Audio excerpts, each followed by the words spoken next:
Actuellement, j'entends beaucoup parler d'intelligence artificielle, notamment dans le cadre de l'écriture, mais on en entend parler un petit peu dans plein d'autres domaines. Je suis arrivé à me questionner sur l'utilisation que l'on peut en faire. Parce que je pense qu'il ne s'agit pas de rejeter en bloc ce qu'est l'intelligence artificielle, ni forcément d'y adhérer, de s'y soumettre totalement. Là, ça dépend ce qu'on en fait, évidemment, dans quel cas on en parle. Moi, je vais en parler dans le cadre de l'écriture, par exemple. C'est quelque chose que je connais mieux, on va dire, que les autres domaines.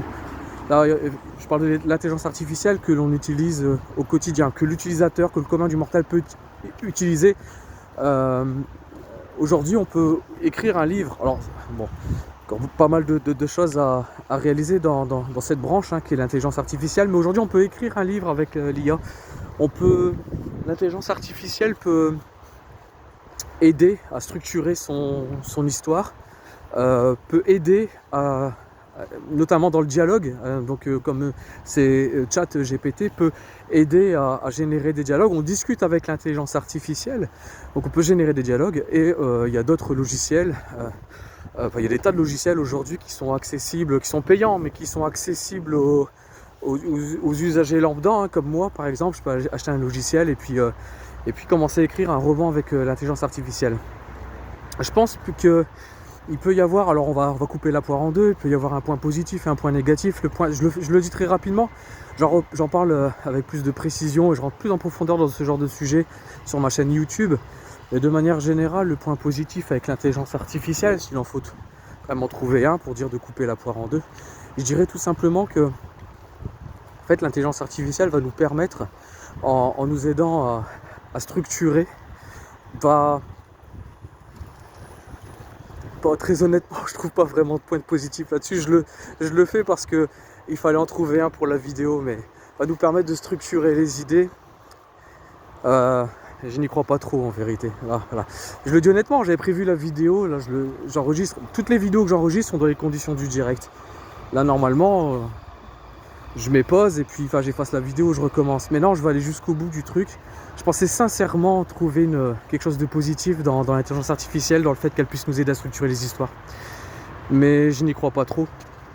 Parce que de toute façon, les structures de romans et de récits, ce sont des choses vous connaissez peut-être le monomythe, ou toutes ces choses, le travail de Joseph Campbell notamment, et puis après, c'est Alexandre Astier, Arthur de Kaamelott, qui avait notamment suivi une masterclass de Christophe, je sais plus comment, Vogler, qui lui-même s'inspire du travail de Joseph Campbell, qui a analysé des milliers de mythes et pour en dégager une structure en fait commune à tous ces récits.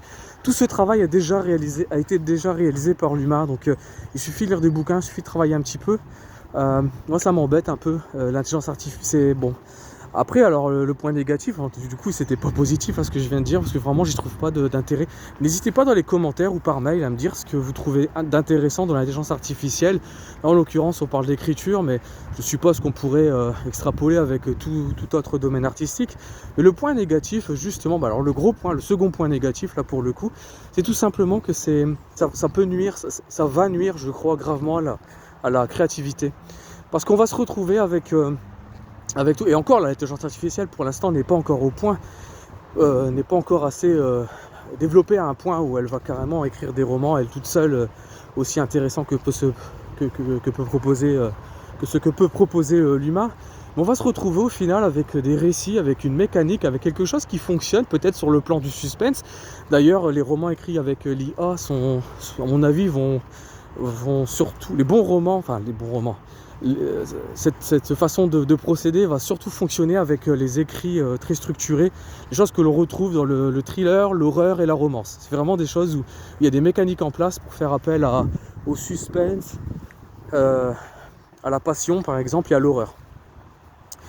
Mais au-delà de ça, on va poser un canevas et on va s'empêcher de sortir de ce canevas en quelque sorte. Donc ça va nuire à la créativité. Et on va finir par avoir peut-être des productions. Alors on va être dans le prolifique, on va pouvoir faire plein de choses avec l'intelligence artificielle, augmenter sa productivité, écrire beaucoup plus de romans. Mais au final, tous les romans vont finir soit par se ressembler, soit ça va être fade en fait, ça va être quelque chose. Et alors que ce que l'humain a vraiment d'intéressant justement, c'est qu'il a une façon de voir les choses, une façon de réfléchir et de voir sa propre existence et l'existence des autres à partir de sa propre culture, éducation, etc. Qui peut être faussée, de toute façon, c'est pas une histoire d'être faussé, mais on voit tous, on interprète le monde qui nous entoure, en vérité, à partir de ses propres modèles. Et c'est ce qui fait que lorsqu'on cherche à écrire un bouquin ou réaliser n'importe quel objet artistique de manière générale, on va exprimer ce que l'on est et on est forcément différent du voisin, de par sa culture, son éducation, ses expériences, sa réflexion. Donc, en proposant une écriture, un roman ou n'importe quel objet artistique de manière sincère, on va forcément proposer quelque chose d'original. Après, c'est à nous de travailler sur la structure, sur la façon de présenter son travail pour toucher le public, mais la matière même, la matière première de son œuvre, elle sera sincère, puisqu'elle est humaine. Avec l'intelligence artificielle, ça ne va pas se faire de la même façon. Et pour prendre un exemple, je pense à la musique jazz, c'est une structure avec des accords, avec des grilles d'accords, et puis les musiciens qui vont improviser, qui vont sortir de ces grilles d'accords, qui vont partir sur des terres inconnues. Et c'est là que va se passer les plus belles choses, pour revenir ensuite à la grille. Voilà, bon, c'était une petite métaphore, je ne sais pas si elle était judicieuse, mais c'est l'idée. Salut!